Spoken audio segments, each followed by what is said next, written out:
Bienvenidas y bienvenidos a su programa, ya lo dijo la Corte, en el cual analizamos las sentencias más importantes, los fallos emblemáticos del máximo tribunal de la República. En esta ocasión vamos a conversar sobre una controversia constitucional, la controversia constitucional 117-2014, que nos va a permitir entender el papel que juegan los órganos constitucionales autónomos, las facultades de creación normativa que tienen, cómo estas facultades se relacionan con la tarea del legislador y en particular, pues la construcción normativa que ha venido haciendo uno de estos órganos constitucionales autónomos, que es el Instituto Federal de Telecomunicaciones. Podría parecer un tema abstracto, un tema muy técnico, pero tiene que ver con algo que yo creo que la mayoría de nosotros tenemos en nuestro bolsillo. No es la cartera, es el teléfono celular. De eso vamos a hablar con Andrés González, con David García Zarube. Les doy la bienvenida. Gracias, Andrés, por estar aquí. Miguel, gracias, David. Gracias, y Miguel. pues no sé si nos ayudas, David, a empezar el programa, pues un poco contándonos cómo llega el caso a la Corte. Sabemos que controversia constitucional, pues evidentemente es muy diferente a un amparo.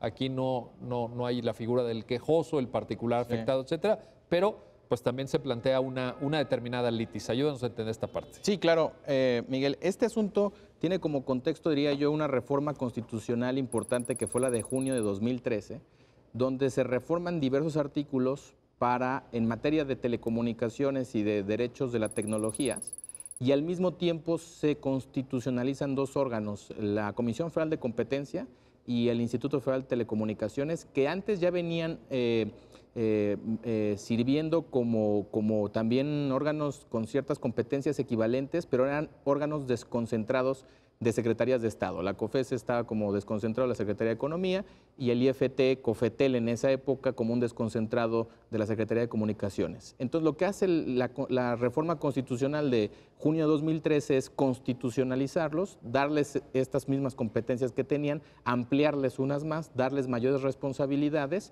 y entonces ponerlos como órganos autónomos en la Constitución. Con motivo de esta reforma, se modifica o se ordena al Congreso abrogar la Ley Federal de Telecomunicaciones, la anterior, y crear una nueva ley que recogiera la nueva reforma constitucional y regulara las responsabilidades del IFT. Y entonces en julio de 2014 se emite la nueva Ley Federal de Telecomunicaciones y Radiodifusión, y ahí se le dan nuevas responsabilidades al IFT. Entre ellas se crea el denominado derecho de portabilidad. Eso es muy importante. Y nos interesa a todos. Sí, por eso que como traemos decías, en la bolsa, ¿verdad? El celular, el celular. Si recuerdas cómo era antes del 2014, si uno tenía un contrato con una empresa de telefonía celular y uno no le pagaba, uno no se podía cambiar a otra empresa con el número. El número se lo quedaba la empresa. Se lo quedaba la empresa y entonces con eso uno perdía sus contactos y perdía básicamente buena parte de su comunicación con los demás. Y eso además, aquí entre paréntesis lo digo, no está en las redes, pero tenía un valor comercial. Imagínate para una empresa lo que vale el celular o el contacto de una persona que se dedica a ventas, ¿no? Así o a es. marketing o a promoción. Bueno, para cualquiera, pues. Que fue una racionalidad económica lo que hizo que en el 2014 se introdujera en la ley, porque decía, bueno, vamos a ver el poder de mercado de un agente en función de, efectivamente, si las personas quieren estar con ese agente. Entonces, porque a partir de que hubo una pluralidad de competidores, pues ya no sabemos si los que estaban con el anterior se están quedando con el anterior porque realmente es bueno o porque les retuvo los teléfonos. O porque ¿no? a fuerza. O porque a fuerza se tuvo que quedar. Entonces, pero este derecho, ¿cómo podemos entender? Es un derecho. Es un derecho no constitucional. Pero es un derecho del usuario. Pero es un derecho del usuario, que es un derecho que se introduce en la ley y que, como podríamos nosotros ya intuir, es un derecho que requiere de reglas de aplicación, porque decir, tienes un derecho de portabilidad, muy bien, pero ¿cómo lo vas a instrumentar? Porque esto requiere procesos tecnológicos complejos. ¿De qué manera tú puedes retirar tu número? ¿De qué manera la otra empresa de enfrente puede recoger ese número? ¿Y de qué manera tú lo puedes utilizar como si nada? Entonces, esto requería una implementación. Lo que pasa en la ley del 2014 es que el legislador dice, se consagra el derecho de portabilidad, por tanto, todos los concesionarios y prestadores de servicios tienen que respetar el derecho. Se dan algunos lineamientos mínimos, por ejemplo, se dice no se requiere acreditar la identidad, sino solamente la voluntad, o la identidad en términos muy mínimos, se dice solamente verificando la identidad mínima y una voluntad mínima, entonces puedes hacer la portabilidad. Y en un artículo transitorio de esa ley se ordena que el IFT en 60 días hábiles emita las reglas técnicas de aplicación de esa portabilidad. El IFT, por tanto, estrenando sus competencias constitucionales como órgano constitucional autónomo, inicia el proceso de creación de estas reglas técnicas y emite un acuerdo donde reglamenta de manera exhaustiva el procedimiento de utilización de este derecho de portabilidad. Y entonces, por ejemplo, por citar dos cosas importantes, dijo, va a haber una línea telefónica donde uno puede llamar y iniciar con el proceso de portabilidad. El 051, ¿no? El 051, y también va a haber un NIP, que va a ser el vehículo por el cual uno le va a dar seguimiento. Y entonces dice el IFT algo muy curioso. El legislador solamente dijo que identificando la personalidad y la voluntad del usuario, con eso es suficiente. Pero también esto se puede prestar a que haya incertidumbre si realmente te quieres cambiar de portabilidad, ¿no? Entonces, ¿por qué no le damos elementos de certeza, al menos al inicio? Y entonces el IFT le dio elementos de garantía al proceso de portabilidad, entre ellos, decía yo, el teléfono, un NIP y ciertas garantías que el IFT quería administrar para asegurarse que efectivamente la gente se quisiera cambiar. Contra estas reglas que se emiten a finales del 2014, el Senado de la República, que es el mismo Senado que funcionó como órgano parte integrante del constituyente permanente, dice ese Senado, oye, eso no lo intentamos nosotros. Cuando emitimos la ley, nosotros queríamos que fuera algo muy ágil y tú le estás dando a través de tus reglas un procedimiento más engorroso, más difícil, y no hay una derivación necesaria entre esas reglas y esta ley. Dice el Senado, y su litigio fue muy claro, si esto fuera un reglamento del Ejecutivo, en términos del 89, fracción primera de la Constitución, se cae inmediatamente en tribunales porque no cumple con los principios de reserva de ley ni subordinación jerárquica de la ley. Tú estás, como decimos comúnmente cuando analizamos temas de reglamentos del Ejecutivo, te estás desbordando respecto de la ley. Entonces el Senado vino y pidió la inconstitucionalidad de esas reglas técnicas justamente por considerar que se desbordaban las competencias del IFT.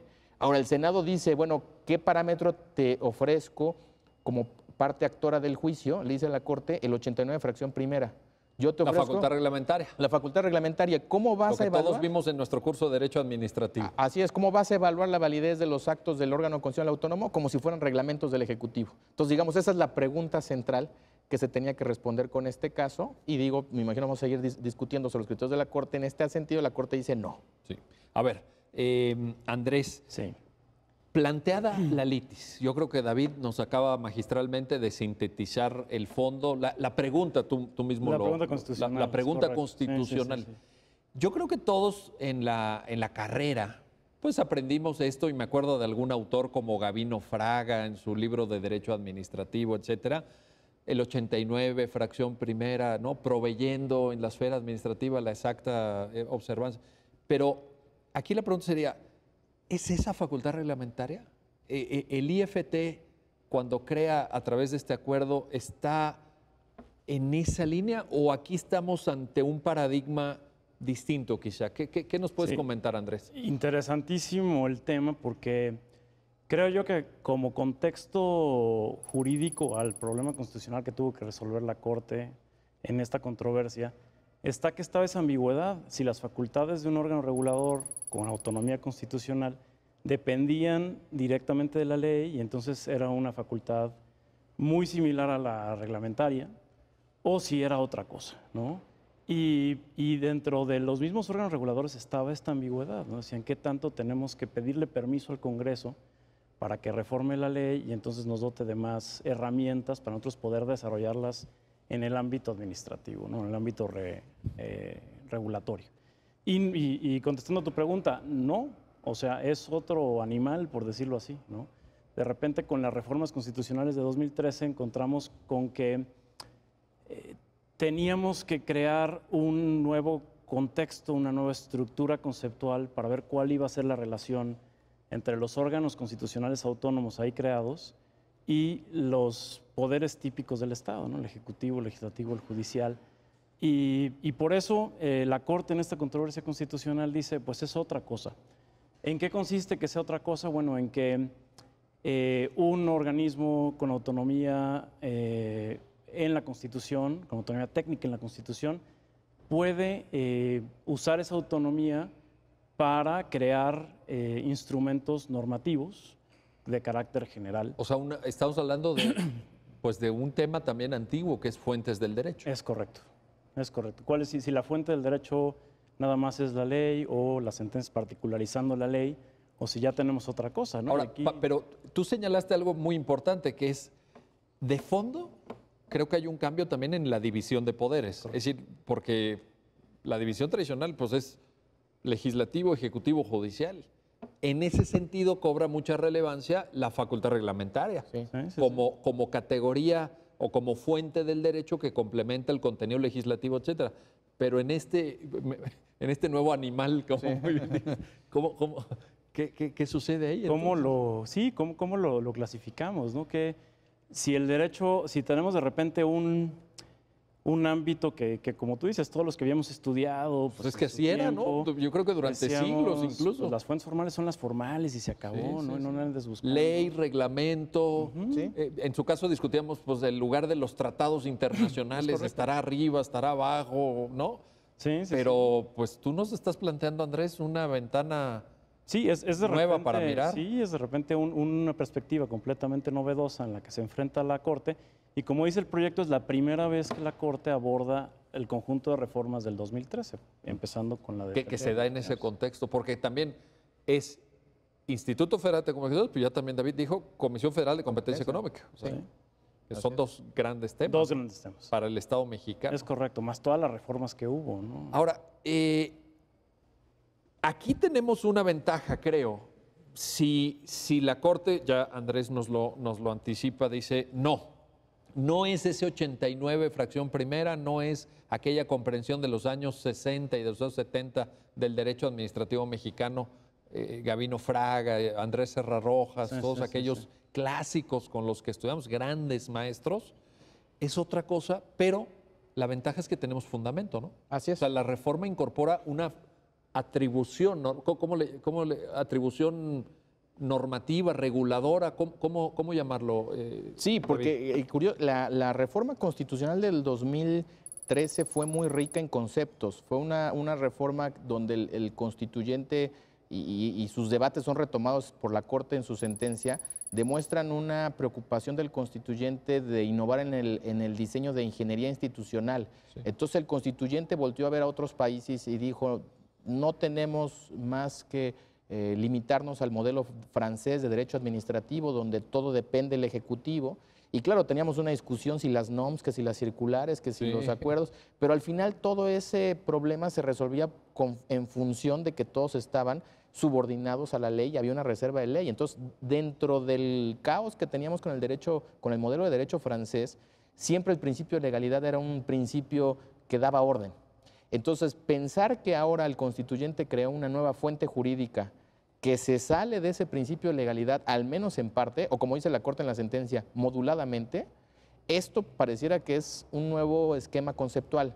Y efectivamente la Corte dice, el paradigma con el cual lo voy a controlar no es el paradigma clásico de la función reglamentaria, no es el 89 fracción primera, como dice Andrés, es un nuevo paradigma, un nuevo parámetro de control constitucional y la Corte le llama modelo de Estado regulador, ¿no? Modelo de Estado regulador. Que lo ha usado en otras sentencias, ¿no? Que lo ha utilizado en otras sentencias e incluso lo ha venido evolucionando, porque esta sentencia, diría yo, se inserta dentro de otra línea de precedentes donde ha llegado incluso de manera todavía más decidida a decir hay ciertas normas de los órganos constitucionales autónomos que no solamente no tienen que ajustarse al principio de legalidad, sino que son aptos de declarar la nulidad de una ley. Entonces pareciera que hay unas normas de estos órganos que incluso pueden lograr la invalidez de toda una norma legislativa. Entonces esto parece que es importante. La Corte dice, esto es un modelo de Estado regulador donde la nueva fuente para estos órganos se llama regulación. Regulación. No reglamento, no ley, es un concepto nuevo. Fíjate, aquí también estamos, es muy innovadora entonces esta sentencia. Sí, claro, es una nueva fuente, pero curiosamente esto es lo que el procedimiento de reforma constitucional arrojó. Porque si nosotros lo viéramos en una fotografía, digamos, sin mayor explicación, nosotros diríamos, pues antes estaba la COFETEL y ahora está el IFT, más o menos ahí... Parecería un cambio nominal, semántico, un cambio de nombre, pero se encargan de lo mismo, pues más o menos sí de lo mismo. Pero ¿qué quiso hacer entonces el constituyente al subirlo a la Constitución? Darle una fuente propia, darle una autonomía real de gestión, pero sobre todo, diría yo, introducirlo con una fuente dentro del sistema de fuentes que fuera autónoma respecto a la ley y fuera autónoma del reglamento. Y eso es lo que decide la Corte en esta sentencia. Se llama regulación y por tanto en el sistema de fuentes vamos a tener reglamentos que se regulan por el 89 fracción primera. Pero en el ámbito del Ejecutivo. En el ámbito legislativo. Acotado al Ejecutivo. A sus propias facultades, que solamente es proveer a la exacta aplicación de la ley, que es lo que nosotros conocemos como reglamentación.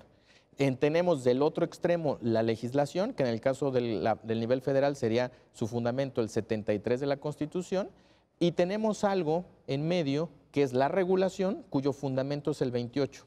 En este caso el IFT, el párrafo 20º, fracción cuarta, que es donde se establece literalmente, palabras más, palabras menos, que el IFT puede emitir reglas generales o regulación general en el ámbito de su competencia. Entonces, como dices perfectamente bien, no es que la Corte haya tratado de encontrar una fuente implícita, sino que la Constitución misma dice que hay una competencia regulatoria, una competencia de producción normativa, y lo único que hace la Corte en ese sentido es darle un nombre de fuente y encontrar lo que creo que decías, una sistematización con el ya complicado principio de división de poderes que ya teníamos, donde ya había unas complicaciones en cómo arbitrar las relaciones entre ejecutivo, legislativo y judicial, y ahora se vino a complicar con un órgano constitucional autónomo, ¿no? Por ejemplo, enriquecer. Por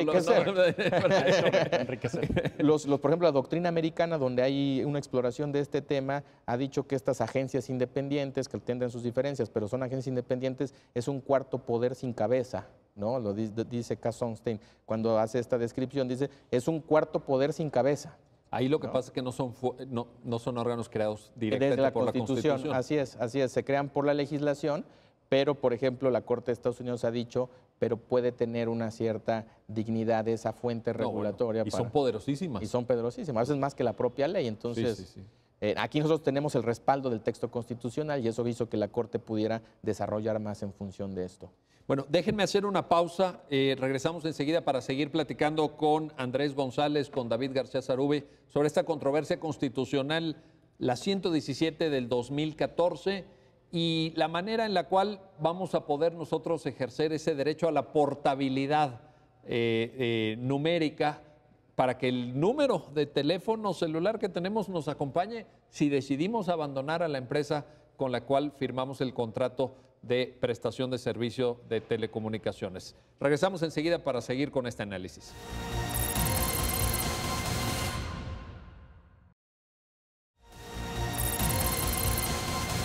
Ya estamos de vuelta, ya estamos de regreso en su programa, ya lo dijo la Corte, para seguir conversando sobre esta controversia constitucional, la 117/2014. Y te quiero preguntar, Andrés, a ver, en esta explicación que David García Sarube nos compartía,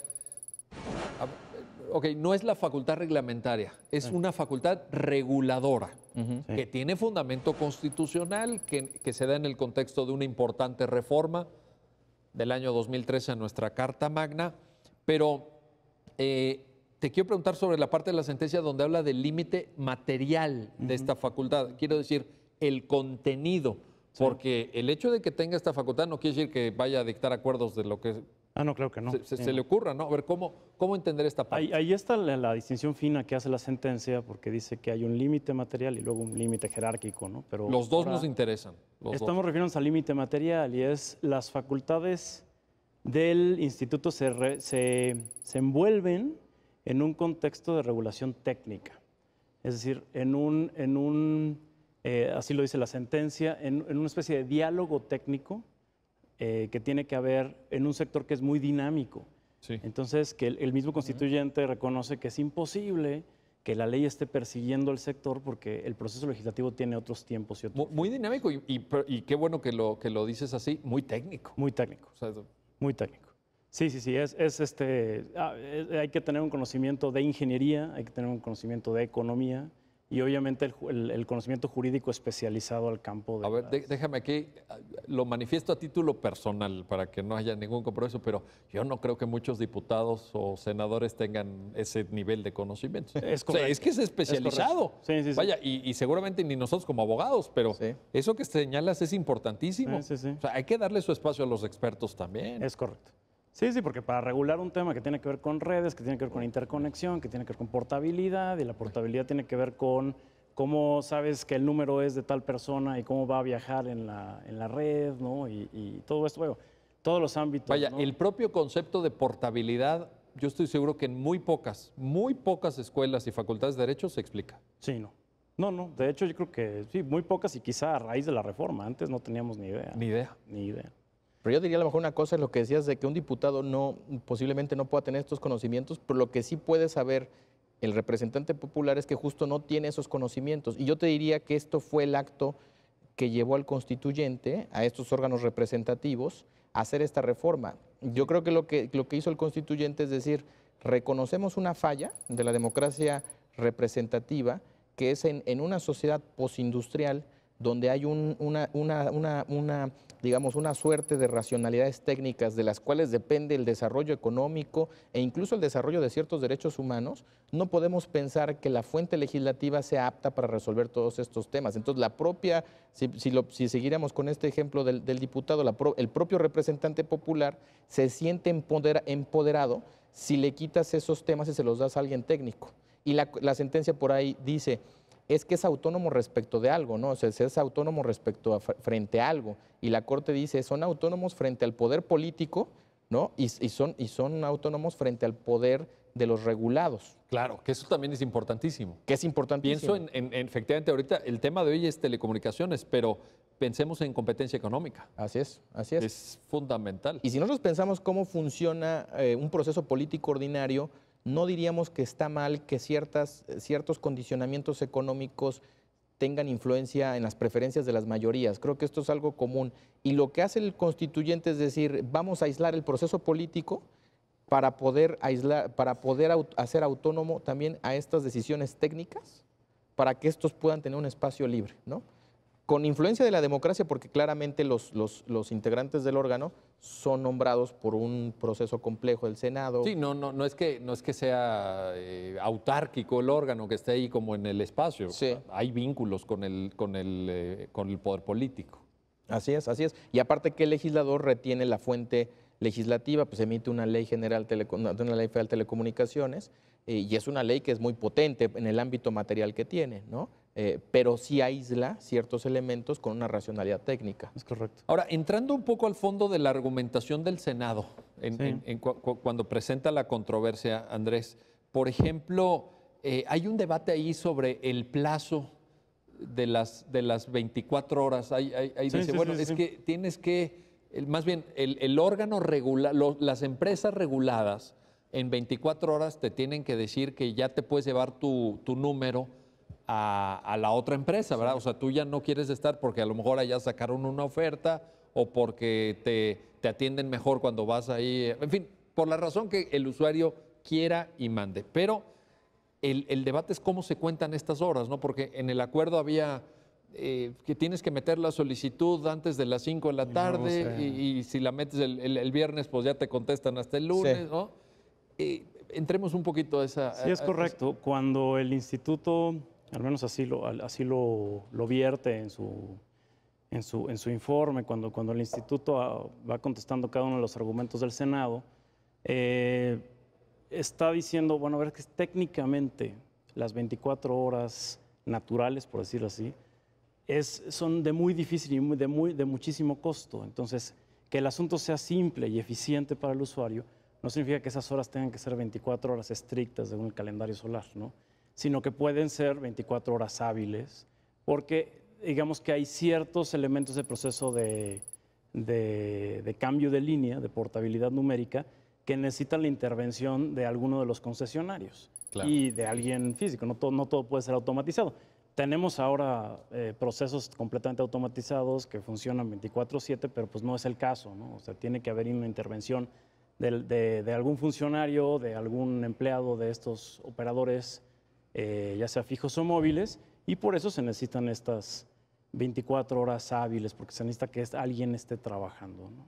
Y creo que en esta distinción o interpretación legal, entre si son 24 horas minuto por minuto, como lo contamos en nuestros relojes, o son 24 horas de un horario laboral, tiene que ver un asunto técnico en donde el instituto dice, bueno, para de veras darle operatividad a la medida que tú me señalas, Congreso de la Unión, yo tengo que hacer esto e interpretarlo como 24 horas hábiles, ¿no? Lo que pasa es que el Senado ahí, el argumento que da es que esto entorpece, esto alarga indebidamente, esto como que no estarían abonando o apoyando en una buena prestación del servicio. Sí. O sea, casi, oye, nosotros te pusimos este estándar de 24 horas en la ley y tu Instituto Federal, pues te estás ahí, digamos, a través de esta idea de cómo contar las 24 horas, si es en fin de semana o no es en fin de semana, si metes la solicitud antes de las 5 o no, pues estarías como entorpeciendo el ejercicio de un derecho. Sí, es correcto. Y yo creo que eso tiene que ver con lo que decía David, de que la reforma constitucional, tal como lo interpreta la Suprema Corte, le da un ámbito técnico de facultades que puede oponer incluso en contra de los poderes tradicionales. Y entonces el instituto, es verdad, tiene que ceñirse a los criterios de política pública que le señala el Congreso de la Unión, pero en cuestiones ya más técnicas, y podemos dar algunos sinónimos de técnica como aplicables o operativas, ahí es donde el instituto tiene todas las facultades para poder, para poder administrar ese mandato, porque si no, entonces volveríamos al sistema anterior. No, y en esto de la parte técnica es muy importante lo que señalas, porque, por ejemplo, en algún punto de la sentencia yo esto la verdad no lo sabía, pero parece que a las 2 de la mañana como que reajustan los sistemas o reinician los sistemas para ver qué migración de líneas hubo y, pues, no sé, estar listos en un plazo relativamente corto de decir, a ver, usted que se quiso cambiar, que ya lo dijo que se quiso cambiar de empresa prestadora del servicio, pues ya lo tiene. Es correcto. Ya, se activa el contrato y usted llame por teléfono. Nomás que le va a pagar el servicio a esta otra empresa. Correcto. Eso sucede por ahí de las 2 de la madrugada, ¿no? De cualquier día. Y digo, es técnico eso no es político, no, es técnico. Es técnico, pero refleja una voluntad institucional diferenciada, porque pareciera que es una discusión también minuciosa de la Corte, ¿cómo se entiende 24 horas? Entonces, pero por lo que está por detrás son dos voluntades institucionales encontradas. Parece lo que viene a decir el Congreso a la Corte es, yo quería un acelerador.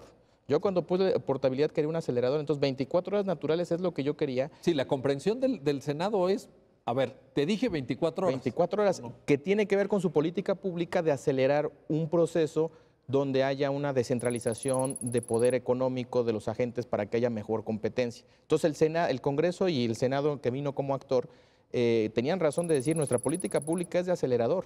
Y lo que dice el IFT dice, sí, pero mi política técnica es de freno. Entonces, tú quieres acelerar y yo quiero frenar, no porque quiera oponerme a tu política pública, sino porque un freno permite garantizar ciertas condiciones de las cuales yo soy guardián. Entonces, si yo soy guardián de ciertas condiciones de estabilidad de un mercado de telecomunicaciones, si incluso yo voy a ser el protector de ciertos derechos dentro de esos usuarios, necesito corregir ciertas tendencias de a lo mejor de la política pública porque ya estás entrando en el ámbito de lo técnico. Entonces, por ejemplo, decías tú, a las 2 de la mañana hay un corte. Entonces, imagínate que yo llamo unas horas antes de las 2 de la mañana. A la 1:59. A la 1:59 me decido. Me quiero cambiar, ¿no? Sí, me acaban de llamar ahorita para ofrecerme un descuento. Y ya lo pensé bien y pues quiero... Sí, entonces ahí tendrías que contar 24 horas y el IFT dice, bueno, es que ni siquiera tengo las condiciones técnicas para verificar la voluntad, para realizar los cambios adecuadamente y esto que sea en beneficio del usuario y en beneficio del propio mercado. Entonces, uno pone un acelerador y el otro pone el freno. Entonces, lo que dice la Corte pero un freno técnico. O sea, un lo freno que estás técnico, explicando sí. es que es un freno, o sea, no es un freno en el sentido de política pública. No quiero. O sea, yo en esto que el legislador puso, yo no voy, no. vamos a hacerlo, pero vamos a hacerlo conforme a los requerimientos técnicos. Así es, así es. Hay una racionalidad ahí también. Hay una racionalidad y lo que la Corte tenía que decir es quién tiene razón, el que quiere el freno el que quiere el acelerador a toda costa, o aquel que pone un freno porque dice que hay razones técnicas, ¿no? Y entonces en este choque, ¿a quién le dan la razón? Yo te diría que si hubiera sido esto resuelto con doctrina tradicional de división de poderes, lo que hubiera tenido que hacer la Corte es determinar cuál es el significado originalista, ¿no? De las 24 horas. Sobre todo porque la ley era muy cercana a la emisión, perdón, la ley es muy cercana al momento, ¿no? Y 24 horas se puede entender en su sentido corriente. O bien podríamos decir no en su sentido originalista, sistemático y armónico. En fin, las diferentes técnicas de interpretación que la Corte utiliza para determinar el sentido y alcance de una ley. Aquí la Corte dice, no voy a utilizar ninguno de estos métodos interpretativos tradicionales, voy a utilizar uno nuevo que es el de la deferencia técnica, ¿no? Que no es nuevo, digamos, en términos de nomenclatura, se venía haciendo, pero la Corte dice, lo voy a introducir como parte de un estándar de escrutinio a partir del modelo de Estado regulador. Que ahí cobra mucho sentido. Ahí cobra mucho sentido. El tema de las 24 horas ocupa una parte de la sentencia, evidentemente pues tiene consecuencias prácticas, técnicas, etcétera, pero hay otro que me interesa que comentemos. Esta idea de la obtención de un número de identificación personal, una especie de NIP. Es correcto. Como cuando va uno al cajero, ¿no? Tienes un número que está vinculado a tu tarjeta y que te permite pues, hacer funcionar la tarjeta. Aquí también hay una discusión en la sentencia porque entiendo que desde el punto de vista técnico, desde el punto de vista del Estado regulador, hacía sentido, había razones para que el IFT le dijera al usuario, oye, obtén tu número y cuando te quieras cambiar, ¿qué tienes que dar? Tu número, manifestar tu voluntad, pero el número, y eso evita una serie de errores. ¿Cómo entender esta parte, Andrés? Sí, porque en efecto el número se podría ver, como argumentaba el Senado, como un requisito adicional, ¿no? No estaba en la ley. Que no estaba en la ley, ¿no? Entonces dice, bueno, tú tienes una identificación oficial, además una declaratoria de voluntad y además un NIP, pues ese NIP, ¿por qué me lo pones, no? O sea, tú IFT lo que tienes que hacer es obedecer lo que yo digo como Congreso de la Unión y darle operatividad a como tenga que ser. Y el IFT dice, bueno, es que otra vez volvemos al asunto de cómo yo llevo a cabo técnicamente lo que tú me estás ordenando. Y entonces el NIP fue un recurso técnico o tecnológico para garantizar que el que se quería aportar o el que quería hacer su portabilidad numérica efectivamente diera su consentimiento y además para ir pues mapeando el trámite también, ¿no? Para que ese trámite tuviera una unidad. En la sentencia hay una parte muy interesante respecto al NIP. ¿Le podemos decir NIP? Sí, ¿no? sí. Respecto al NIP, en donde dice, evita, por ejemplo, que se niegue el ejercicio del derecho de portabilidad numérica si hay un error en el nombre. O sea, evidentemente, si a ti te dicen el nombre y de repente Andrés González con S, ¿no? González escrito con S, y te dice la empresa, no te puedo decir, no te dejo que te des, porque mira, quien contrató fue Andrés González con Z. Sí. Andrés González con Z. Y aquí me está viniendo un señor Andrés González con S. Pues, ¿cómo? ¿Qué hacemos, no? En cambio, o sea, en la propia sentencia se refiere, ¿no? Sí. Que es un argumento que está ahí. ¿Cómo hacemos para facilitarle el trámite? Y luego te quiero preguntar, David, también sobre este concepto, está en inglés, el slamming, para evitar el slamming. Ayúdanos a entender qué es el slamming en este tema. Sí, es algo curioso que introduce el IFT, que el Congreso no lo discutió cuando aprobó la ley de telecomunicaciones. Cuando se establece el derecho de portabilidad, el legislador observó que era un derecho propio de estas economías donde hay mucha competencia en materia de telecomunicaciones y a mayor competencia hay mayores beneficios para los ciudadanos porque tienen precios más bajos. Entonces el legislador, creo yo, muy correctamente cumpliendo su función, dice vamos a un derecho de portabilidad ágil, rápido.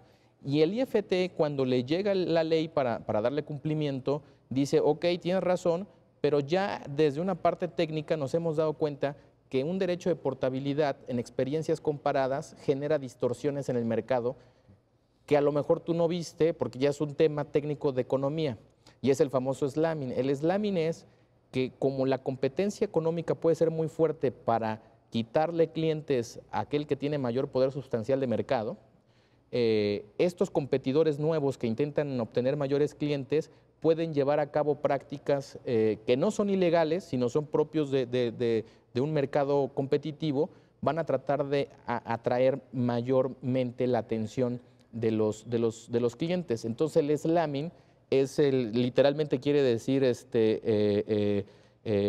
azotar, ¿no? Y ese nombre le pusieron en Estados Unidos porque a lo mejor lo que nos ha pasado a varios es que te hablan por teléfono y te están ofreciendo cosas. Sí, no, bueno, ¿no? cada rato, ¿no? Entonces, eso es parte del mercado Le conviene, mire, le damos tantos minutos o tantos megas, ¿verdad? Así es. Entonces, la autoridad equivalente en Estados Unidos, un IFT equivalente allá, se dio cuenta que había prácticas en las cuales llegaban las empresas y te hacían a lo mejor una encuesta, te decían, oiga, ¿usted qué piensa de los servicios de telecomunicaciones? ¿Cree que deberían ser más eficientes? Sí. ¿Le gustarían precios más bajos? Sí. Ah, bueno, ¿podría afirmar que esas son sus respuestas? Sí. Y en un caso se encontró que nota al pie decía, y con esto acepto cambiarme de empresa de la que estoy y tal, tal, tal. Eso es lo que representa el slamming. Ahora, esto es un fenómeno económico y entonces el IFT dijo, para evitar el slamming, que es esta práctica agresiva de las empresas de obtener clientes, para evitar que el ciudadano quede expuesto o pueda ser empujado a una decisión apresurada, vamos a darles elementos de reflexión. Y entonces el NIP y el espacio de las 24 horas entendidos de manera amplia va a permitir al ciudadano realmente reflexionar, no va a haber problemas de confundir a personas, vamos a empoderar al ciudadano frente a estas prácticas económicas agresivas. Y por eso vamos a ponerle un freno técnico. O sea, el legislador lo que quiere es un acelerador, pero quiere un acelerador en las mejores condiciones posibles. Entonces vamos a poner estos frenos técnicos para que sea lo más rápido posible sin tener que sufrir las distorsiones de mercado que han tenido, por ejemplo, en Estados Unidos.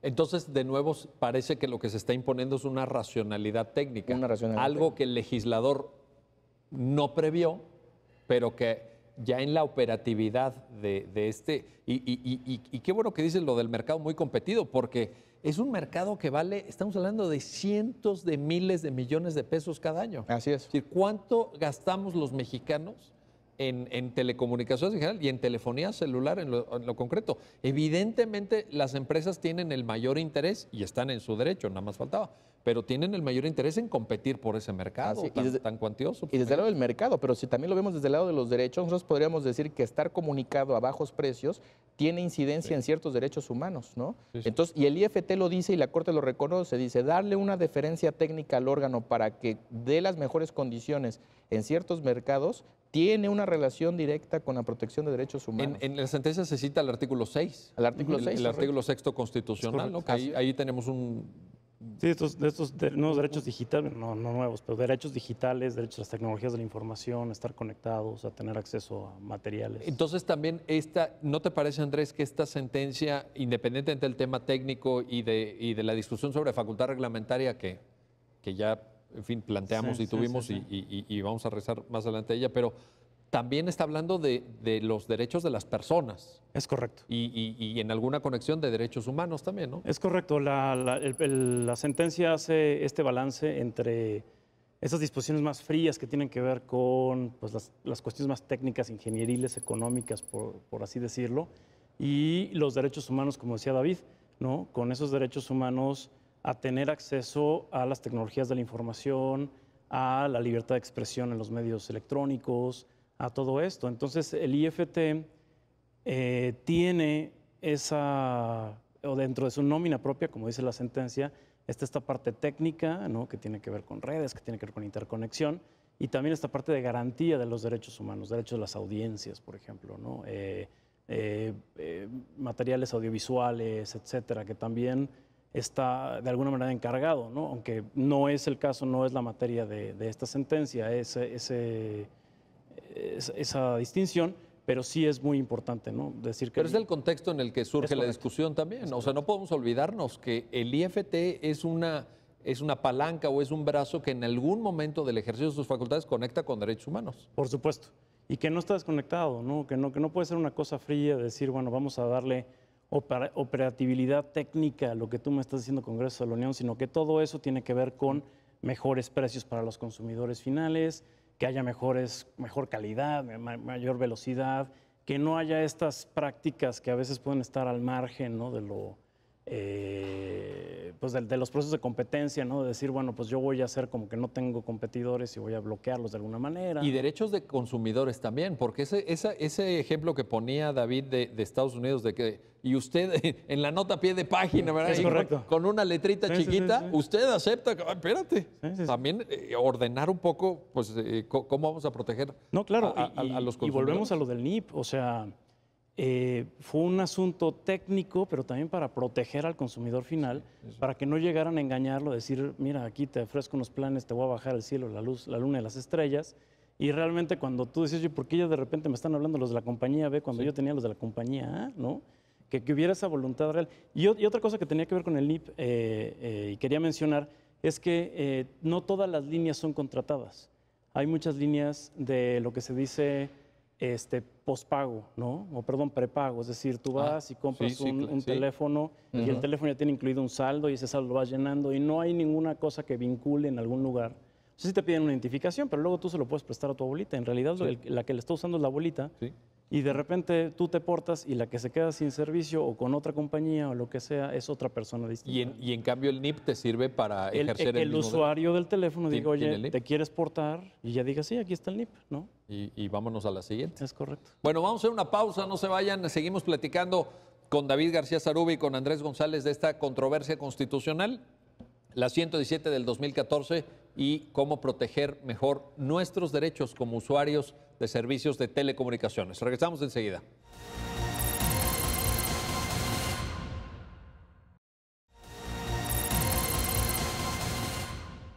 Ya estamos de vuelta, ya estamos de regreso en su programa, ya lo dijo la Corte, y vamos a seguir en la conversación que teníamos con Andrés González, con David García Sarubi sobre la controversia constitucional 117-2014.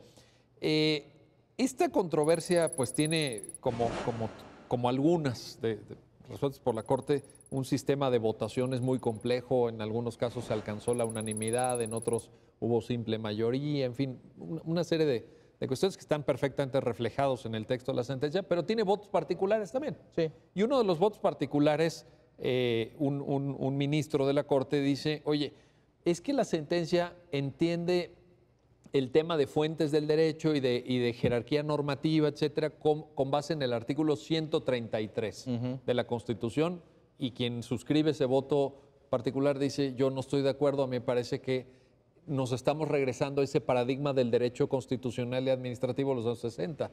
Sí. ¿Qué piensas ahí, David? A ver, y de alguna manera ese era un problema que se discutió en las sesiones del Pleno, porque, a ver, si es una nueva criatura que hay que tratar de compatibilizarlo. Un nuevo animal, dijo Andrés. Un nuevo animal, dice Andrés. Así dijo Andrés. Así es que hay que primero llamarlo y ver cuáles son las condiciones de aproximación al mismo.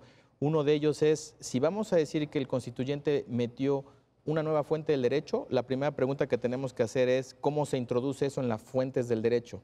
Y para esto me parecía, creo que algunos ministros consideraron que esto era inescapable para analizarlo a la luz del artículo 133. Porque si el 133, y vamos a pensar en la contracción de tesis 293, donde se determinó la jerarquía otra vez de los tratados internacionales en materia de derechos humanos en relación a lo que se venía construyendo, pareciera que el 133 siempre tiene que estar presente cuando hablas de una fuente jurídica. Pero nada más para que nos entiendan quienes nos están viendo, el 133 establece el contenido de ese concepto que llama la Constitución Ley Suprema de toda la Unión. Ley Suprema de toda Dice, la Unión. la Constitución, los tratados internacionales firmados y ratificados por el Estado mexicano que estén de acuerdo con la misma, y las leyes que emanen de ella. Sí. Esos son los tres elementos. Yo creo que un poco el voto particular iba en el sentido de decir, ¿cómo metes ahí esta facultad? La vamos a llamar facultad, lo llama la sentencia, facultad reguladora. Sí. Para no empatar con la reglamentaria del 89 fracción primera. Sí. ¿Para qué lo metes ahí si el 133 no dice nada? ¿Para qué lo metes ahí? ¿No? Un poco sería la... Ahí la pregunta, digamos, y es más conceptual, es, si no lo dice el 133, entonces quiere decir que no hay una jerarquía normativa con las fuentes que no están señaladas como Ley Suprema de la Unión. O sea, sería una pregunta, y parece, vamos, no hay consenso, me parece ahí necesariamente la Corte, pero sí se juntó una mayoría en este asunto de ministros, donde los ministros dijeron, el 133 establece una jerarquía normativa que es transversal a la mayoría de las fuentes. Ahí sí podríamos decir que a lo mejor no es tan útil decir que también en el 133 están las normas mexicanas oficiales o los circulares. Por lo menos creo que esa fue lo que se desplasmó en la sentencia. Por lo menos las fuentes que el constituyente sí nombra por nombre, esas sí tendrían que por lo menos relacionarse con el 133. Creo que esa es la visión. Ahora, que esto genera problemas porque, insisto, hubo después casos posteriores del modelo de Estado regulador donde la pregunta, bueno, ¿y qué sucede cuando el legislador sí toma como objeto de discusión un tema técnico y ese tema técnico se lo quieren poner al IFT? Que uno pensaría, en principio, que estaría sujeto a la facultad reguladora. Exactamente. ¿No? Entonces, si se mete el legislador, pues ahí, ¿qué pasa? Si tú tienes tu concepto tradicional de jerarquía, revientas la regulación del IFT. Así es, bajo el principio de jerarquía normativa. Claro que también la Corte ha entendido que bajo el 133 las normas se pueden relacionar por el principio de jerarquía o por el principio de competencia. Entonces, por ejemplo, las relaciones entre normas de los estados y los de la federación no son relaciones jerárquicas, sino por competencia. Entonces parece, sobre todo la segunda sala ha tenido precedentes donde dice, bueno, a veces la regulación del IFT prevalece sobre la ley porque hay un principio de especialización competencial y no es que sea la norma del IFT superior a la ley, sino que hay un tema de especialidad de competencia, ¿no? Entonces, sí, es una discusión del 133. Ahora, en esto, Andrés, de alguna manera estamos fuera de esa discusión, digamos, tradicional del límite, que por ahí lo mencionaste, del límite jerárquico de la facultad reglamentaria del presidente de la República, de ese 89, fracción primera de la Constitución. Porque aquí también, por ejemplo, en el caso de oposición normativa directa, pues habría quizá que ver jerarquía, etcétera. Pero ¿qué pasa cuando la ley no dice nada? O sea, ahí también... Sí, es correcto. A partir de esta sentencia, se podría decir que también el IFT tiene esa facultad de creación normativa, es decir, pero en el sector de su competencia. Que ese es el límite material. El límite material y el límite jerárquico, digamos que están de alguna manera complementados. Entonces, ¿qué pasa si no dice nada? El Instituto Federal de Telecomunicaciones necesita regular las telecomunicaciones y la radiodifusión, concesionar el espectro, etcétera, ¿no? Todas las que están en el 28 constitucional. Entonces, para hacer eso, pues requiere tener o tiene esa facultad de generar disposiciones administrativas de carácter general, ¿no? Lo que dice la sentencia de esta controversia constitucional es, mientras no haya contradicción entre lo que dice el legislador, el Congreso de la Unión, y lo que dice el Instituto Federal de Telecomunicaciones, el instituto puede seguir haciendo esa creación normativa. Tiene un espacio ahí, digamos que sí, competencial asignado. En el entendido de que es una cuestión a dilucidar por la Corte y tendremos que interpretar otros precedentes, pero ahí está el dilema de qué pasaría si de repente el legislador va complementando estos principios que referíamos antes, generales de política pública. Es decir, en vez de decir la tarifa va a ser tanto, ¿no? O dame 24 horas, o tienes 60 días para que los concesionarios estén ya haciendo la portabilidad, empieza a decir, bueno, ahora el procedimiento para la investigación de prácticas monopólicas va a ser este. Y ahí estaríamos hablando, creo yo, más... O el formato debe tener tal, porque también hay una discusión de formato. El formato tiene que ser Oye, ¿en la ley? En la ley el formato tiene que ser cuando estás aplicando, ¿no? Entonces, quizá ya está esta discusión en donde al legislador le toca más ir dando este marco general normativo en el que el instituto se puede mover y también usando sus facultades constitucionales, ir aplicando la ley y la Constitución, ¿no? Porque pues esas siguen vigentes para el instituto, ¿no? No es que se salve, nada más que están moduladas, como decía David, por ese principio de legalidad modulado, ¿no? En ese principio de legalidad modulado, ¿tiene sentido para esta facultad reguladora, David? Para esta, no para la tradicional, etcétera. Conceptos como reserva de ley, conceptos como supremacía jerárquica, ¿estamos pensando de la misma manera el derecho? ¿O el paradigma de Estado regulador te obliga pues también a legalidad modulada, jerarquía, no a la manera tradicional, deferencia técnica, tú mismo lo citaste como criterio hermenéutico? Sí, creo que no tiene, a ver, diría yo que sí, que no al mismo tiempo, porque la Corte dice, hay aspectos donde ciertamente la reserva de ley ya no es operativa en las relaciones de fuentes entre la regulación y la legislación.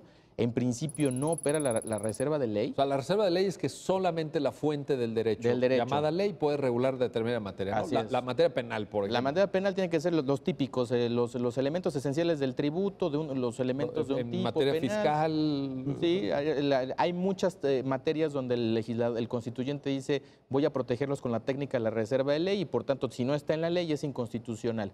La Corte aquí dice el constituyente no quiso en principio que hubiera reserva de ley en las relaciones de fuente entre la regulación y la legislación, pero la Corte también fue cuidadosa porque dice estamos con un artículo 28 que tiene muchos contenidos, entonces no podemos hacer una teoría única sobre las teorías sobre las fuentes del derecho en esta parte y dice, en principio no hay reserva de ley a menos que el constituyente lo establezca de manera expresa.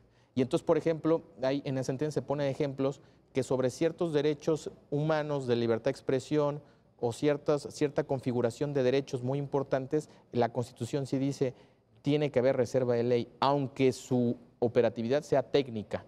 Entonces pareciera que en principio, prima facie, como se suele decir, no aplica la reserva de ley, pero hay supuestos en los que sí. Y esto tiene que ver con que el constituyente tampoco quiso ser categórico en las nuevas categorías, ¿no? Quiso utilizarlo de manera más moderada. Y por ejemplo, pero a ver, cuando dices quiso, hay una expresión, digamos, de voluntad constituyente. ¿Te parece que se dieron cuenta de esta enorme complejidad? Posiblemente a nivel de implicaciones para los casos concretos, no, porque tan es así que el propio Senado que vino... no quería eso. Exacto, es que fueron ellos quienes lo aprobaron. Así y luego o sea, te lo digo porque de repente en la interpretación que nos corresponde hacer como estudiosos del derecho, intentas darle sentido a posteriori a algo que no lo tuvo de origen. Sí. Y que más bien la interpretación tiene que jugar ahí un papel a veces de acomodador, a veces creativo incluso. O sea, sí. No. Sí, claro, y tiene que ver con el tema que la Corte dice, a ver, si yo me tomo en serio el modelo de legislador racional, debo entender, aplicado al constituyente, debo entender que el legislador ya no quiso que las cosas fueran como venían siendo antes, si lo que hizo fue un cambio constitucional de tal envergadura. Sí, no, es clarísimo. ¿No? Entonces, si vamos a decir que la regulación del IFT como órgano constitucional autónomo se va a sujetar a los mismos principios de legalidad como lo hacía antes, entonces ¿dónde está el cambio? Pero era otro órgano. Era otro órgano. Pero si lo que se quiere es darle esta potencialidad, como decía Andrés, de un espacio donde haya una racionalidad técnica, y lo decíamos un poco, aislado de las presiones políticas, pero también de los regulados, dice la Corte, eso sí lo quería, si está ahí, eso está ahí en las discusiones. La implicación normativa de que esto esté en el texto de la Constitución supone entonces que tengo que hacer modulaciones, ¿no? Tengo que hacer modulaciones y dice la propia Corte, y esto ya lo venía yo haciendo, porque los órganos constitucionales autónomos no son nuevos, claro, son nuevos en relación a estas nuevas facultades regulatorias tan amplias, pero ya había órganos constitucionales autónomos nuevos en la Constitución y la Corte... Desde los años 90. Desde los años 90, y la Corte venía diciendo, oye, cada vez que introduces un órgano constitucional autónomo, supone entonces que el legislador tiene ciertas pérdidas de competencias o el Ejecutivo tiene ciertas pérdidas de competencias. Entonces, la Corte dijo, se hizo esta reforma y entonces tengo que de explorar cuáles son esas nuevas condiciones, ¿no? En relación, por ejemplo, de los derechos humanos es interesante. El constituyente dice en su discusión, y la Corte lo retoma en la sentencia, hay derechos humanos cuya protección típica ya no es pensar que el agente que amenaza al derecho humano es el Estado, como típicamente se pensaba, un derecho humano, ¿quién lo puede violar? El Estado. Hay derechos humanos cuyo amenaza de afectación viene realmente del mercado. Sí. ¿No? Entonces, son solamente los de la tecnología, libertad de expresión. Claro, el Estado puede decir, yo te protejo en tu libertad de expresión, pero ¿qué crees? Hay un monopolio, entonces yo no puedo acceder a medios de comunicación, no puedo acceder a expresarme. El Estado no está haciendo nada, digamos, positivamente, está dejando de hacer. Y el constituyente permanente dice que esta teoría que agarra del derecho comparado lleva a establecer órganos técnicos que permitan controlar al mercado para garantizar ciertos umbrales de protección. las implicaciones de esta nueva ingeniería institucional, por lo menos dice el Pleno de la Corte, supone un entendimiento, una revisión del entendimiento de estas categorías clásicas del principio de legalidad. Sin duda alguna. Andrés, estamos cerca del final del programa, pero no quise terminar sin preguntarte esto. Imaginemos que nos están viendo estudiantes de Derecho y a lo mejor estudiantes que están en un curso de Derecho Administrativo o Derecho Constitucional, ¿no? Y ven todo esto y dicen, ¿y aquí qué? Estos ministros, ministras de la Corte, pues nos vinieron a cambiar muchas cosas, Andrés, nos vinieron a cambiar la comprensión tradicional. Ahora, digo, citábamos el artículo 133 de la Constitución, creo que pocos temas tan clásicos, tan medulares, tú eres profesor, David, lo sabes muy bien, como la interpretación del 133, la jerarquía normativa, para los de Derecho Administrativo, la Facultad Reglamentaria. ¿Qué les dirías? ¿Qué les dirías, a los estudiantes, ¿no? Que el derecho constitucional cambió, ¿no? Cambió. Bueno, así va cambiando, yo creo que todos los días, ¿no? Pero esto sí fue un aquí hay un antes salto, y un después. un antes y un después, sí, aquí ¿verdad? un parteaguas. Sí. ¿Esta sentencia es un parteaguas, Andrés? Sí, porque es un parteaguas en la relación en lo que hemos comentado de las fuentes del derecho, del derecho administrativo. O sea, un profesor de derecho administrativo después de las reformas de 2013 y después del desarrollo constitucional que ha hecho la Corte, creo que tiene que cambiar de categorías, ¿no? Porque estas agencias reguladoras pues tienen muchas facultades administrativas, ¿no? De hecho, bueno, pues como decía David al principio del programa, digamos que antes o sus predecesoras estaban dentro del Ejecutivo Federal y después vienen a ser organismos constitucionales autónomos. Entonces, pues sí, de repente tenemos muchos presupuestos de Gabino Fraga que hay que pues modular, ¿no? Hay que modular. Qué elegante ¿no? término. Hay que desarrollar, Andrés. hay que, porque digo, yo no creo que sea un borrón y cuenta nueva. Yo creo que hay muchas. Se va enriqueciendo el Estado constitucional. Es correcto. Pero esto que decía David de llevar a sus últimas consecuencias el modelo del Estado regulador significa que tenemos que ir olvidándonos en estos ámbitos técnicos. Inclusive, ahí está la pregunta, y lo dejo como pregunta, ¿no? ¿Qué pasaría con los organismos técnicos del Ejecutivo Federal, ¿no? Bueno, pues, gran tema. Y que algo ha dicho la Corte, ¿no? Los precedentes antes de que las reformas del 2013 ya se hablaba del Estado regulador. Entonces, ¿qué pasa con todas estas agencias que sí dependen directamente del Ejecutivo Federal y que siguen ahí? ¿Hasta dónde los actos pueden ser decididos directamente por las autoridades electas y hasta dónde se necesita esa competencia técnica? Entonces, eso lo dejo como pregunta, pero yo creo que pues, ser profesor de Derecho Administrativo, Derecho Constitucional ahora es un gran reto. Es un gran reto, es un gran desafío. Muy bien, David García Sarube, Andrés González, gracias. Gracias por ayudarnos a entender esto. Y gracias a usted que hace posible este programa, ya lo dijo la Corte. Nos vemos pronto para un nuevo análisis y comentario de los fallos emblemáticos, las sentencias más importantes del máximo tribunal de la República. Hasta pronto.